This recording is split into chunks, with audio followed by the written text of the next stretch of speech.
look at this spreadsheet, right? We've got product names being entered and we've got a drop down list to pick from. But look, right, this drop down list, if I change this product category here, we've got a completely different drop down list. And not only that, every row is different. And not only that, these two are the same product category, but they've got a different list on each, just because we've got a different region as well. Every single line has got a completely different list to pick from, a seamless user experience. You never know what's gone into this. And you may be thinking, well, I know how to do dependent drop downs. And of course, you'd be right. But 99% of the time, what you'll find you know, as with me, is that I knew how to do dependent drop downs and cascading drop downs when I just wanted one set of outputs. I didn't necessarily need completely different criteria on every single line, because there's a lot of information out there about how to do dependent drop downs, but typically it involves big separate calculations on the second or subsequent drop down, and you just don't have the luxury of that when you've got to do something different on every single line. So there's no VBA, no code in this. You can grab this spreadsheet right now, click the link in the description, completely free, no details needed, and work along, and I'll show you exactly how you can use that template and create this thing completely from scratch for yourself.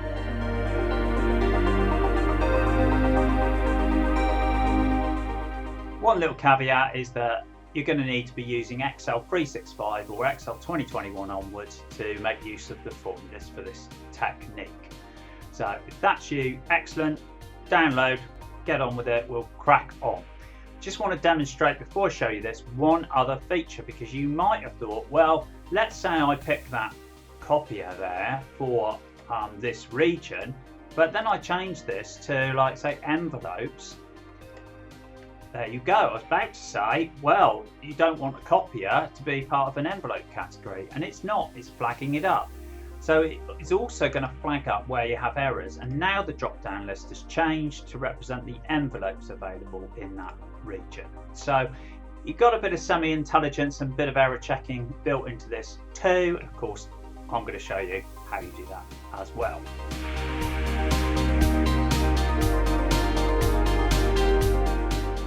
The big reveal. Okay, let's unhide some of these hidden rows and columns here. So let's unhide these rows first, and you can see we've got a couple of extra columns. We've got a product check, and that's what bringing that conditional format into play, and we've got something I'm calling a spill list. And if I unhide this row, you'll see the spilled list that is created. So when I click on here, you can see it's these three columns, and it's basically going to give you those three entries. And if I change this to something like that, you can see I get a huge array of additional entries, and of course a much longer list as a result. So the key to this is, how did I do that? And I'm going to start with a completely new spreadsheet. So we'll start from scratch and create all of this right now.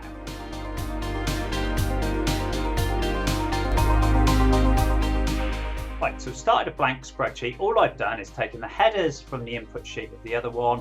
So the key thing is that I've got this orders table here.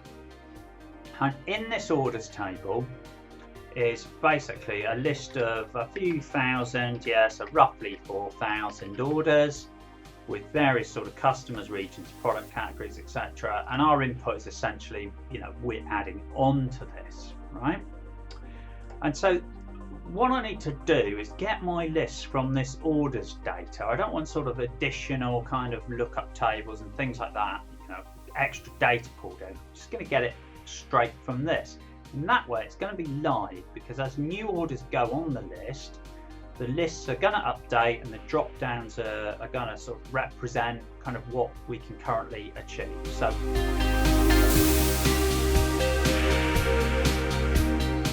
straight away I'm going to turn this into an Excel table, and If you want to know why I'm doing that, I could talk for 20 minutes about why you should do this, but Control T, make sure the headers box is ticked, hit enter, get some crazy looking table design, but you can go over here and change it to something that looks a bit reasonable. And there we go, we've got a table of orders. Now I'm just going to change its name as well. I'm going to start it with TB. Again, if you want to look at I think it's like 12 great reasons to use Excel tables, something like that. It's probably a link in the description or maybe on screen. Go and have a look, because honestly it's going to save you so much time. You'll see some of the reasons why in this video, but after that, go and have a look at it. So I'm going to call this TB orders, just so that when I refer to it in formulas, it's got a sensible name and makes it easier. So this is my orders name.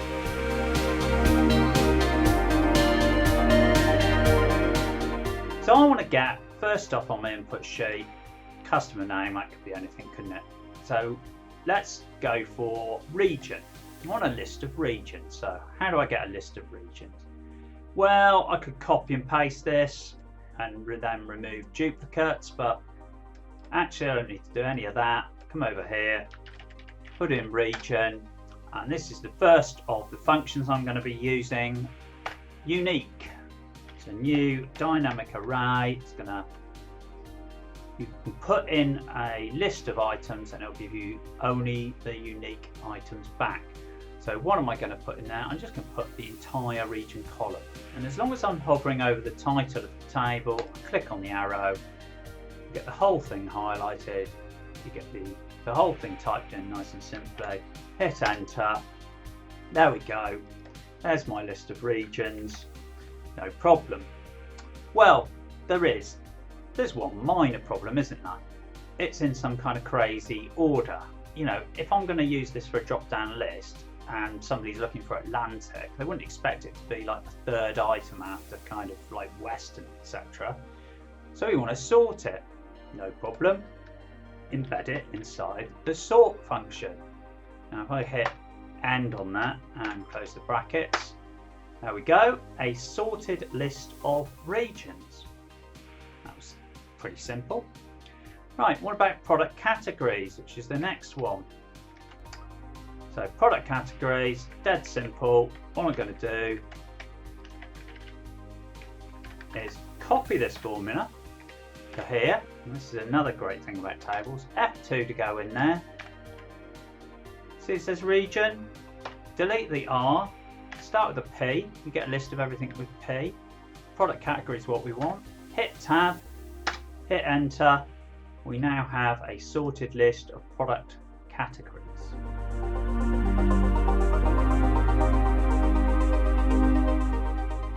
Great stuff. Right, let's make the drop down list for these first, because these are not dependent. These are the base drop downs. So on here, my regions then. So Control F1 to bring up this toolbar, the ribbon. We're going to put some data validation in. Now, what I'm actually going to do is put it on a single cell for the moment, and then I'll show you a shortcut. So what we want is a list. And where's the source of our list? Well, it's that region list. And you might think, oh, well, you do this, but you don't need to, because you can click on the very first cell and then put this hash sign, which means pick up the spilled array from that cell, and it'll pick up the entire spilled formula. And the beauty of that is that if, probably unlikely, but if any new regions, or on the next one product categories come in, they will automatically go on that order list, they will automatically spill further down on that region list, and they'll automatically be picked up by this data validation list. So the whole thing will work completely automatically if new regions or new product categories are created. Hit OK on there, and then you'll see we have our region, right?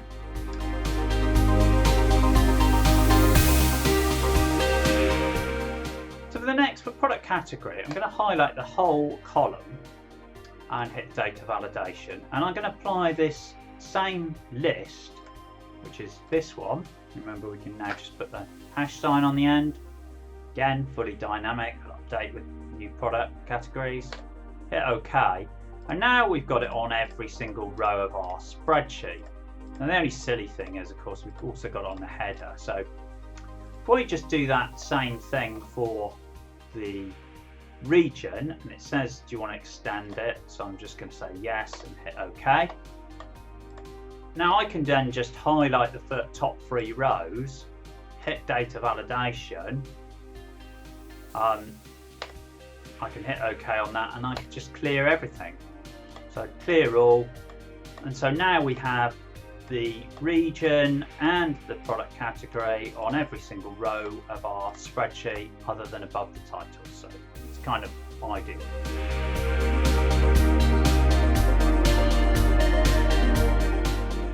Now you may have a point at the moment. You might say, well, why don't we just do exactly the same on product name, and then like we can, you know, it's fine, anyone can pick any product name, it doesn't matter. Well, this is the list of product names, right? Hundreds of them. You don't want people scrolling down through that list. So that is why we are doing this in the first place. Now I'm going to keep this simple and then build up. And the first thing I want to do is make this list of products for just the product category. So on here, let's just pick bookcases, right? So we want a list here of products that are bookcases. So how are we going to do that? Well, if we look at our order table, if we were to filter this list, so Alt and the down arrow, and then I'm going to put E for just going in there, bookcases, and hit enter, you can see we have various products, right? So really, we want to return like this kind of list, yeah? And we can do that with a function. So we can use the filter function to effectively achieve exactly that. So if we do equals filter, and it's saying what do we want as an array. So if we go to the orders table, the array is essentially our output. So we want a list of product names. And then it's asking, I hit the comma, what do we want to include? Now this is basically our criteria. So we want to say that the product category is equal to whatever we have in this cell here. So the cell to the left, the product category cell. Now I'm just going to fix the column on that by hitting F4, and I'm also going to remove the sheet name because it's kind of pointless, right? And then we have this optional argument at the end which says what are we going to do if it's empty, right? Well, I think let's give it a blank if it's empty. So just put double quotes in there and close it. So it's not going to give you an error or anything like that. Just give you nothing. Right, goodness me, there we go, right? Big, huge list of items spilled down. Right, that's step 1.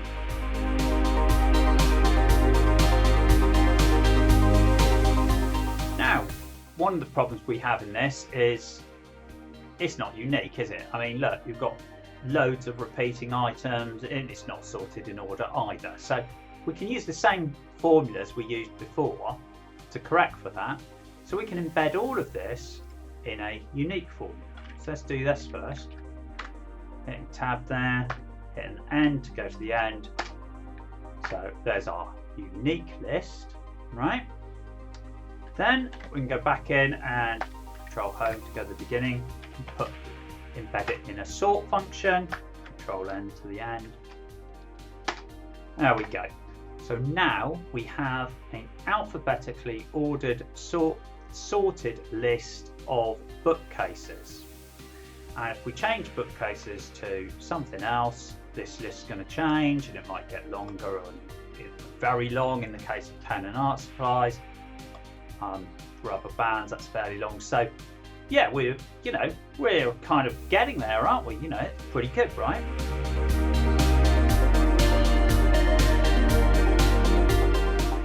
So we're looking pretty good so far. We've got a dependent drop down based on one category. What if we want it based on other categories as well? So we want to add on the region. Okay, so let's put Northwest region, and we want this now to filter down so it's just Northwest. The great thing about this filter function is we can just multiply up other criteria inside this include statement, or part of the formula, and it will basically give us that exact result. It will give us like an and criteria. It'll say this and this if we multiply them, and we just have to put it in brackets to make sure.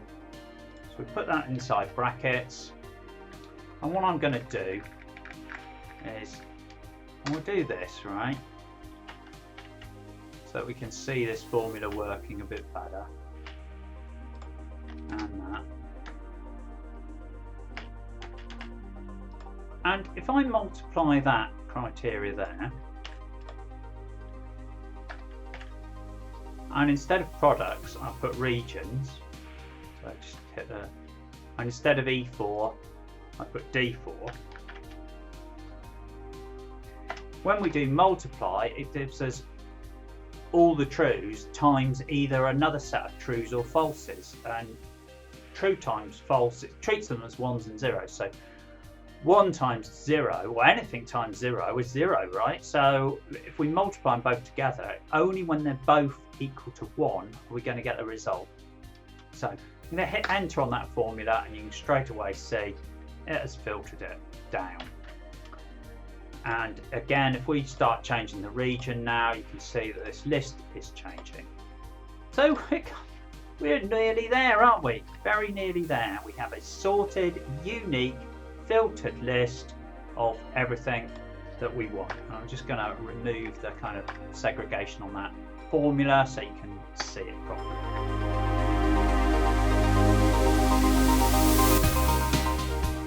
Wouldn't it be great if you could think, well, there's our formula, right? Let's have all of that, right? Control A, Control C. Let's put it in our data validation, custom maybe, which allows us to put in a formula. Paste in that formula, hit OK, and there's a problem with this formula. And very unhelpfully suggest maybe I missed an equal sign or something. Well, I know I didn't, right? There's no problem with that formula, but except for one thing, and that is data validation at time of going to press does not accept array formulas. And I really hope that Excel, you know, in future version sort of allows for this, because it's going to make things a lot simpler. But for now, it's not going to like it, so we're going to need a bit of a workaround. So we'll cancel out of that. We can't quite make our list yet. So let's just move our list over here then, and just do the same as we did before. We'll just link it to our list, right? So data validation, list, there's our source. Let's you know, put the hash sign afterwards and hit hold on, we don't want it always to be on row 4. Okay, there we go, we've got our list. Brilliant. Right, okay, right, let's do a different one then. By the way, this is not it.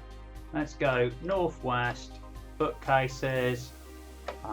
Yeah, we want that list again there, so hit enter, we get our list, but the first one has gone to a spill error.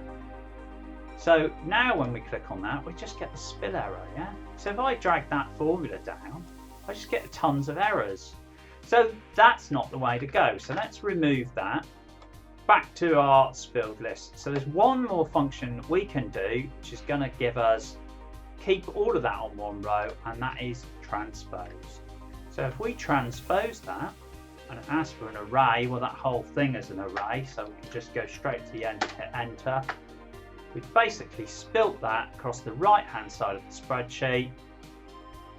Caution, caution, you cannot put anything, this has to be the final column, because you can't have anything else to the right if you don't know how long that spilled list is going to be, yeah? So just bear that in mind. Now, this is picking up that list, and it doesn't matter if I can put the entire column now on data validation. I'm going to link it to the source that's in I1, whatever that happens to be, and hit enter. It says it evaluates an error, it doesn't matter. We can now copy that formula down. Let's just copy it down to there for the moment. And now, obviously there's nothing in there, but as I put in new entries, so let's do west for chairs, we now you saw that automatically populated. We now have our new list, and essentially that's how it works, right? And obviously we just put in our order values and customer names as normal.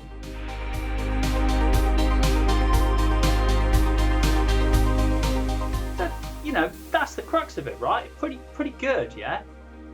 But we've got a slight issue, yeah? Because what if I want to change this row and I say, oh, I don't want rubber bands, I got office machines, right? Well, it's not flagged up any kind of error, the fact that Stockwell pushpins is not on the list anymore. And what we need to do is basically go in and now correct that to pick up an office machine like this. So we need to know whether we need some kind of error checking, yeah? Which is what I had on the original. So on the original here, you know, as I changed that, this came up as an error, changed that, but if I, you know, any time I change a category, or maybe even change, like sometimes there might be a region, for example, that causes an error, it's coming up in red. So, and there's this product check column that's working that out, and then some conditional formatting just highlighting it. So let's go back and work that out and get that up and running too. Essentially what we need to do is check whether that product is in this list, and we want to get that all into the one cell and then check it. So the function for that is going to be text join, and it says delimiter. What's the delimiter? Well, it's the gap in between each item. I'm just going to put a space, pretty easiest. Ignoring empty, why not?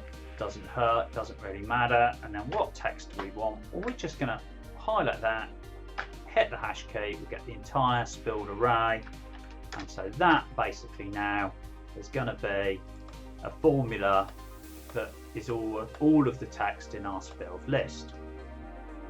What are we going to do with that? We're going to look for the product name in it. How are we going to do that? Well, we'll use the find command. And it says find the text. Well, that's the product name. I'll just fix the column F on that. Where are we going to look for it? Within that text. Start number's optional. Default to 1, that'll be fine. Right, hit enter. Alright, we're getting, so I double click on that. So we're getting a number, yeah? And what you'll notice is if I change this, we get an error. So we get a number or an error, yeah? Now it's a bit messy that we're getting all of this, yeah? So what I'd like to do is just one addition to just basically say that if the product name is blank, so let's do is blank, product name, fix F, then give me nothing, otherwise give me that, control end, sorry, F2 and then end, and hit enter on that. Right, let's just whack that down. So now we're only getting numbers where we've got products basically, because we need a region as well. There, right. So we're getting an error, and obviously if we change it back to that, we're not getting an error. Anytime we do anything like this, we'll get it.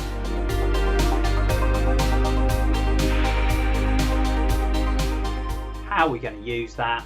Conditional formatting. So we're going to put it on the entire column, so that way it's going to work wherever we are.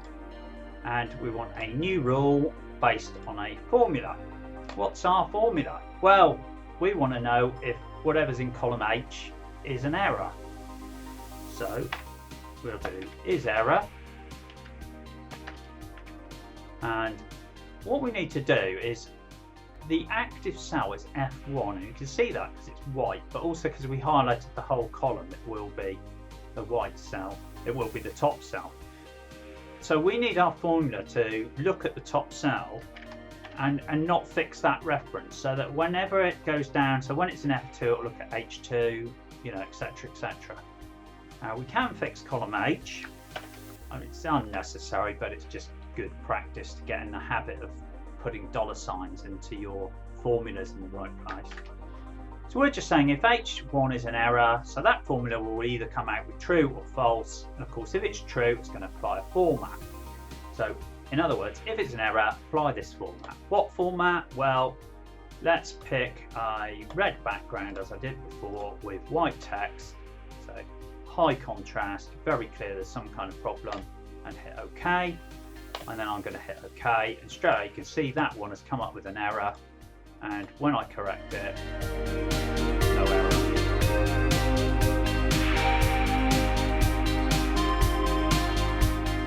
So, you know, that's pretty much it, right? So it's just a bit of tidying up and things. I mean, originally what I did, I don't know if you remember, but I hid these two columns. But in addition to that, I also highlighted everything from there to the end of the spreadsheet.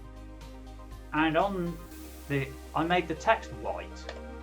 And the reason I did that is so that you can't see these spilled lists, so we can't see them unless there's only one item in it.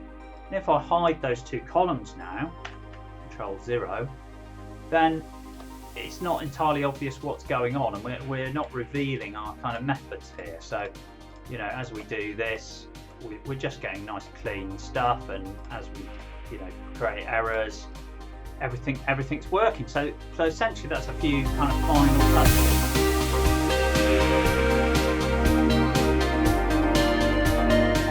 So that is it for this technique. Make sure you download this template, because then if you didn't quite follow along, or you're struggling or whatever, you've got that template there, and you can just work along. And if you're interested in other sort of Excel templates, there's a link in the description. You get free access to my entire downloads library, so you can like scroll through and have a look and see what else you might want in the way of templates. So make sure you go and check that out.